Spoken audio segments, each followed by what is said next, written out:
وہاں سے جبرائیل چھوڑ دی مجھے اور میں وہاں سے آگے گیا اور پھر اپنے رب سے میں نے بات چیت کی. رسول اکرم صلی اللہ علیہ وسلم نے اللہ رب العزت کو یاد رکھی وہاں نہیں دیکھا. ماں عائشہ رضی اللہ عنہا کی واضح حدیث ہے. آپ نے فرمایا جس نے یہ کہا کہ نبی اکرم صلی اللہ علیہ وسلم نے اللہ کو دیکھا اس نے جھوٹ کہا. اس لیے کہ اگر وہ دیکھتے رسول اکرم صلی اللہ علیہ وسلم اللہ کو تو یقیناً اپنے بیوی کو تو ضرور بتاتے آ کر کہ میں نے دیکھا ہے. لیکن آپ نے کبھی بھی اللہ رب العزت کو نہیں دیکھا. اس سفر میں آپ نے جبرائیل علیہ السلام کو اپنی حقیقی شکل میں دیکھا. جو دنیا میں آتے وہ حقیقی شکل میں نہیں آتے تھے, وہاں حقیقی شکل میں دیکھا. اور اللہ سے آپ جو ہے کمان یا 2 کمان کی دوری پر تھے. اور یہ کمان دنیا کی کمان نہیں یاد رکھی. کمان جو ہوتی ہے یہ آخرت کا ہے. اگر جس کے جھاڑ کا ایک پتا 700 سال کی مسافت کا ہو گھوڑے کی بھاگنے کی رفتار کے, تو کمانیں کیسی ہوں گی, ہے نا. اندازہ لگائیں ایک جھاڑ کے ایگزاگریمیشن میں اس کے تسلسل میں ایک کمان کو لگائیں. آپ کے گھر کا ایک جھاڑ اور دروازہ کیسا ہوتا ہے, واللہ عالم, یہ سب غائب کی باتیں ہیں. بہرحال آپ نے لیکن اللہ کو نہیں دیکھا, لیکن اللہ سے کلام کیا. پھر ایک آواز آئی اور اللہ کی حدیث نمبر ہے 349. اس میں واقعہ معراج میں نبی علیہ الصلوۃ والسلام نے جو انبیاء کرام سے ملاقات کی اور ان کی امامت کر رہے جو جسمانی تھی یا روحانی طور پہ تھی؟ جسمانی پلس روحانی تھی, لیکن موڈ برزخی تھا. شب معراج میں میرا مسئلہ 126A-B-C لکھے. امت کا اجماع ہے کہ نبی علیہ السلام کو جسمانی معراج ہوئی ہے. روحانی تو ہے ہی تھی نا, روحانی تو سارے مانتے ہیں. اس کا موڈ برزخی تھا.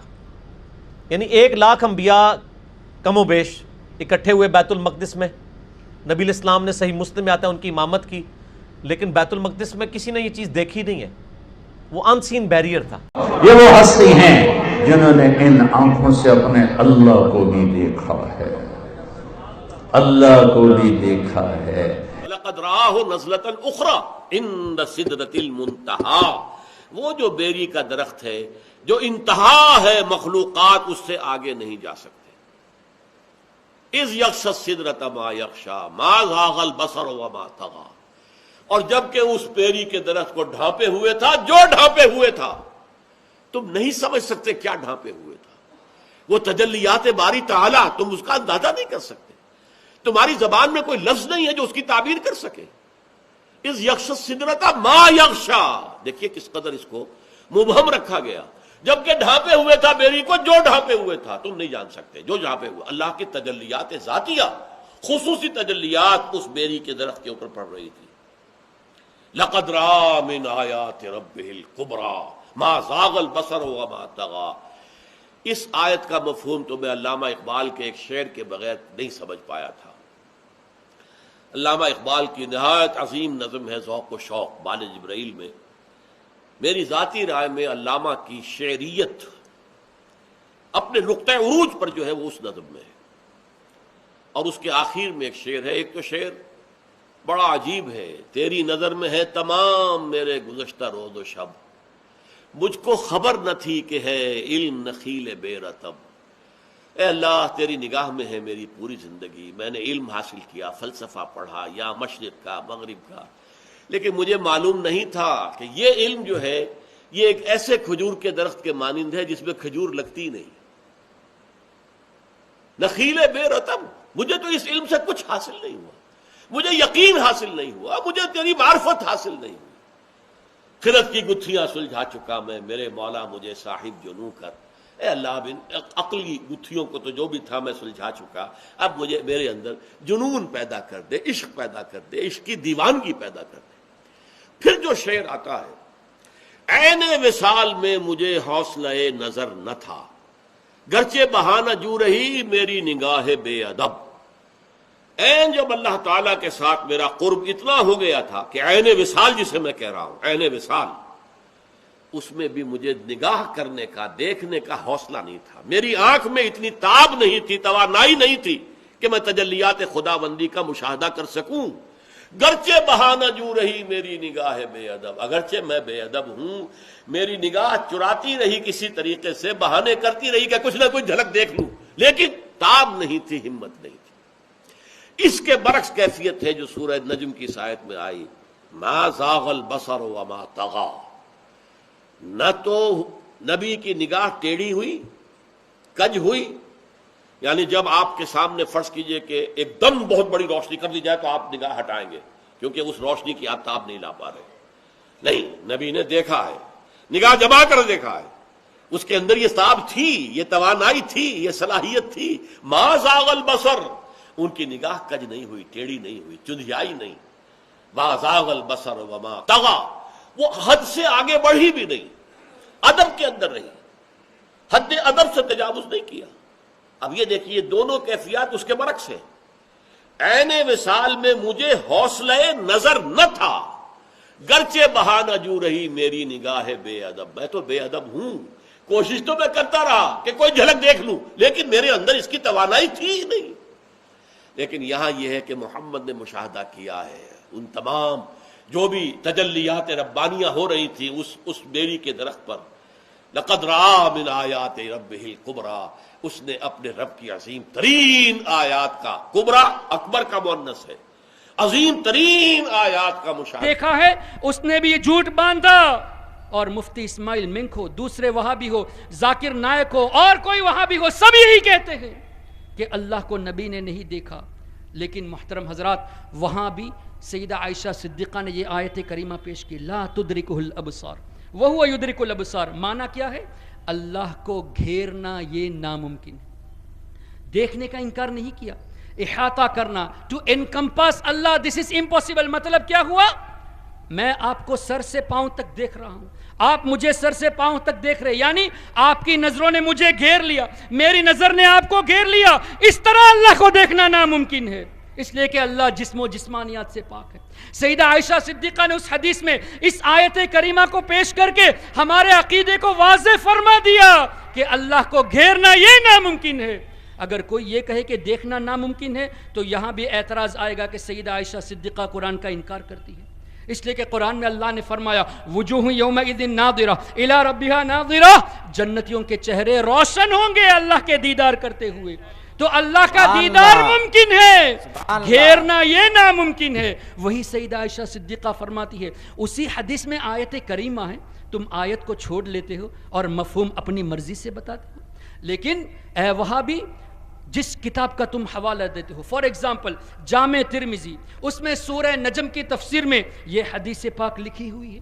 اور اس حدیث پاک کے ساتھ ساتھ سیدنا عبداللہ ابن عباس رضی اللہ تعالیٰ عنہما کی روایت بھی ہے کہ ہم مانتے ہیں کہ اللہ کے رسول نے اپنے ماتھے کی آنکھوں سے اللہ کو دیکھا. سبحان اللہ، سبحان اسی اللہ. طرح حضرت امام احمد ابن حنبل رضی اللہ تعالیٰ عنہ کا یہ فرمان بھی ہے کہ ہم حضرت عبداللہ ابن عباس کے قول پہ ہیں، اور ہم یہ کہتے ہیں کہ نبی نے اللہ کو دیکھا، اللہ کو دیکھا، اللہ کو دیکھا. اتنی مرتبہ کہتے کہ ان کی سانس ٹوٹ جاتی.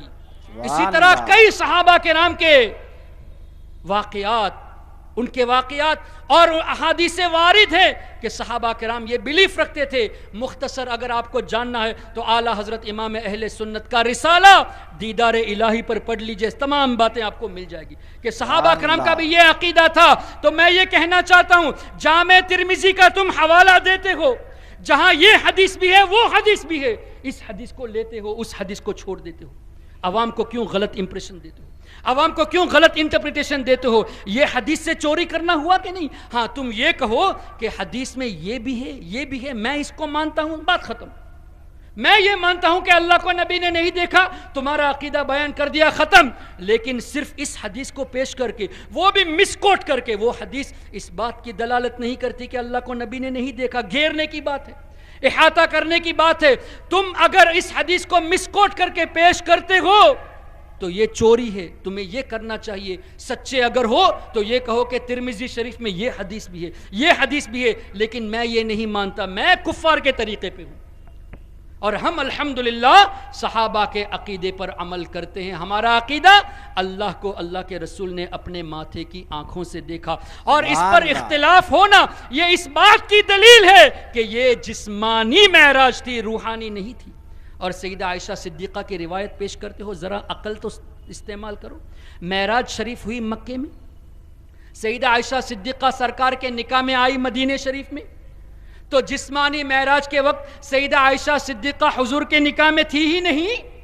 اور ایک روایت کے مطابق سیدہ عائشہ صدیقہ پیدا بھی نہیں ہوئی تھی، ایک روایت کے مطابق پیدا بھی نہیں ہوئی تھی، اور دوسری روایتوں کے مطابق پیدا ہوئی تھی لیکن حضور کے ساتھ نہیں تھی. معراج مکہ شریف میں اور وہ مدینہ شریف میں سرکار کے نکاح میں آئی.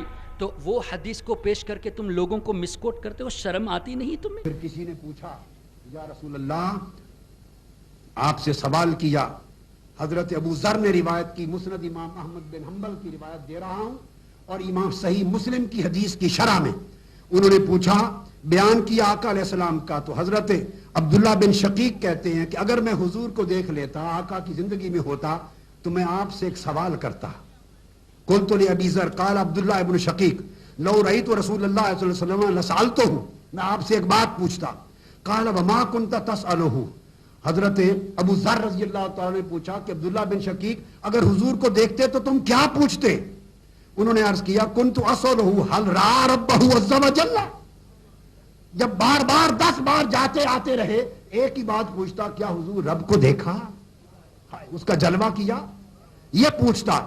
حضرت ابو ذر فرماتے انی قد سألتہ، عبداللہ بن شقیق تم نے کیا پوچھنا تھا میں پوچھ چکا ہوں، میں پوچھ چکا ہوں، میں نے پوچھا تھا. عرض کیا تو پوچھا تو حضور نے کیا فرمایا؟ قال سألتہ فقال قد رأیتہ نورا انا اراه، صحیح مسلم کی قد رأیت نورا انا اراه، میں نے نور دیکھا، جس سمت سے بھی دیکھا نور دیکھا. اس پر علماء کو اختلاف ہوا کہ انہوں نے کہا کہ مطلب ہے خدا کو نہیں دیکھا، نور کو دیکھا. کسی نے کہا حضور فرمانا چاہتے ہیں کہ خدا کو دیکھا اور نور کا جلوہ تھا. مگر امام احمد بن حنبل نے مسند میں حدیث پاک حضور کی زبان سے اس گفتگو کی تصدیق اور تشریح فرما دی. اس میں ارشاد ہے قد رأیتہ نورا انا اراه، اے ابو ذر میں نے خدا کو دیکھا. حضرت عائشہ والی روایت میں حضور سے منسوب نہیں ہے بات، کسی نے نفی حضور سے ثابت نہیں کی. یہاں حضور نے زبان مبارک سے فرمایا میں نے رب کو دیکھا، جب دیکھا وہ نور تھا، جدھر سے دیکھا جلوہ نور تھا. اور دوسری حدیث حضرت عفان روایت کرتے ہیں، بالغنی عن ابن ہشام یعنی معاذ انہ روا عن نبی کما قال حماد قال قد رأیتہ، انہوں نے بھی کہا کہ حضور نے فرمایا میں نے اللہ کو دیکھا اور وہ جلوہ نور تھا. یہ رأیتہ کے ساتھ کلمات آئے ہیں. تو یہ آقا علیہ السلام